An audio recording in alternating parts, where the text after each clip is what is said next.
Sailors of Reddit, what's the weirdest / creepiest thing you've seen at sea? I have family who sailed around the world. One day in the North Atlantic, their sailboat was going over some gigantic swells. They didn't have brakes at the top, so it was safe, but the boat was rising and falling way beyond the neutral. At the bottom of a trough, my uncle looked up to see the sun behind a wave and the silhouette of a whale inside, above him. Something about the immensity of whales and the ocean itself is very overwhelming and frightening. That image is horrifying to me, but I would love to see it, anyway. My family and I lived on a 40 boat for a couple of years. One day we had a whale, don't know the species, whilst off Panama. In a tiny fiberglass boat, a whale between the hulls is a small wrong move away from a broken hull, so me and my sister were amazed whilst my mum ran around getting life jackets etc. ready. Awesome in the correct use of the word. The way it would roll on its side and stare up was unsettlingly human. Whilst we were in Pedro Miguel, Panama again, one guy set off, heading up to the States. After dry docking, when we bumped into him again in Mexico, you always end up running into the same people.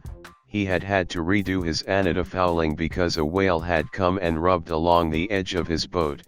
He was worried about sinking obviously, but said that was forgotten as soon as the whale rolled over after contact and the guy could see all of his new anti-foul on the belly of the whale. Expensive stuff.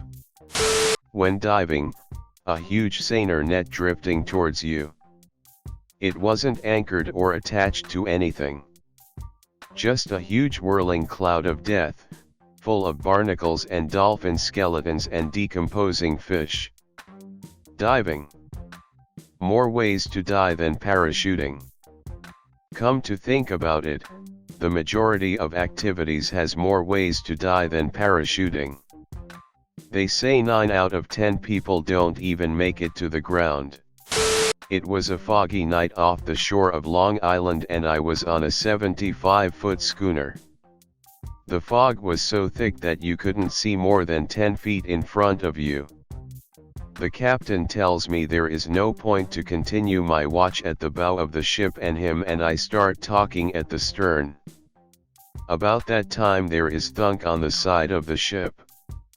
We both turn to see a figure dressed in black flowing robes walking towards us on the outside of the ship. The robes were scratching down the outside of the ship. It keeps coming closer and is high enough in the air that the top was about even with our heads. It turns out that it was just a black flag to mark a lobster pot, but for those first few seconds it was terrifying. LOL. This explains pretty much half the other stories on these kinds of threads. I used to think my house was haunted, turns out it was just a lobster pot. Out near the Great Barrier Reef and my brother who gets seasick decides to go for a swim to settle his stomach and less than a minute after getting back into the boat a 17-foot great white went under the boat. I've been told that unassisted swimmers don't resemble their prey. On the other hand, I've also been told that Santa Claus is real. While that's true, sharks tend to bite stuff they're curious about. Tiger sharks, for example, you want to stay well clear of because they'll take a bite out of anything. A bull shark will do the same thing, and you don't even have to be in salt water. Fun fact, they've found bull sharks as far up the Mississippi as Illinois. Oh great, now the Midwest has sharks. Toilets on boats are usually plumbed with seawater because it makes no sense to shit in your limited drinking water. One night I was taking the watch on a long-haul sail up the US East Coast.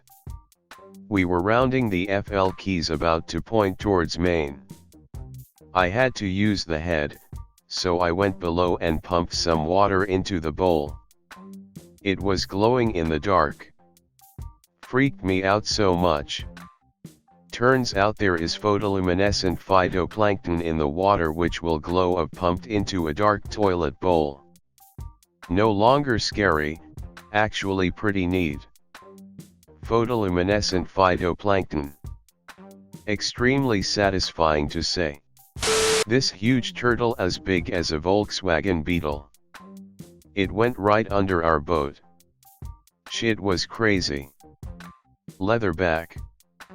Yeah, I think so. Nature be crazy cool. User im_a_fukian_turtle. We be crazy cool. The stars. When you're 3 days from the nearest land, and it's a clear night. More stars than you could ever imagined. And enough shooting stars to make you run out of wishes. It was also pretty cool being stuck in the Panama Canal with a Los Angeles-class submarine when they had to shut down the locks. Before we knew what was going on, there were helicopters everywhere dropping off Marines to set up around the lock. California to Los Angeles. That right there was my favorite part of being in the Navy. God damn, I miss the sky. Seriously. Carrier flight deck on a clear night with no moon is my favorite place on earth. Not me, but my father back in his commercial fishing days noticed that there was a t-shirt in the middle of his net after one tow. After a little investigation he found that it was not a shirt, but a human torso wearing a shirt. He said he was terrified that he would open the net and a head would roll out onto his feet, but it didn't happen. His captain radioed ahead and they brought the torso back to the docks, where they were met by the police and a coroner. They were eventually able to identify the body, based on the clothing, as a victim of a plane crash that had occurred fairly recently. My dad said he offered a free lobster to the coroner, who graciously accepted it until he found out that it had been found in the net with the body. After that he got angry and told him to throw it back. Sailor, but I was on a fishing charter boat on Lake Erie. It was around 5 a.m. in the morning, and the water was scary calm and glass-like, and it was so foggy you could not see more than 30 feet if that. We all started hearing this plopping sound, like somebody was slapping the water with open hands. It kept getting louder and closer. At this point we had all slowly moved to the other side of the boat not knowing WTF it was. Even the boat captain was standing there in total silence as we all just stood there and listened to this plopping sound getting closer and closer, and to the shock of us all, a deer swam by the boat. Yes, a deer. It looked to be a very large buck with at least 10 points on his rack. We were more than 10 miles offshore, so it made no sense at all. Can you say freaky? Well, I'm no sailor, but am in the military. On September 11, 2013 I was on a ship in the Red Sea. We were having a ceremony in remembrance of 9/11, when up floats a dead body right next to the ship. We were all locked down pretty quickly so that they could send out a couple small boats to retrieve it. Never did hear anything more about it. Pretty damn weird if you ask me though. I've been in the US Navy for almost a decade and I am currently on my 3rd deployment to the Western Pacific. I work on communications equipment and spend a fair amount of time just scanning different frequencies to see what I come across. A couple years back we were 30 to 40 nanometers off the coast of the Philippines. It was just over the horizon, and the ship lost power. Lights, engines, everything just went silent. I don't want to say this is regular, but it's happened enough throughout my career that it doesn't bother me half as much as it should. So, power is out, emergency lights are on, and the UPS are keeping comms up until the engineers can get the power back up.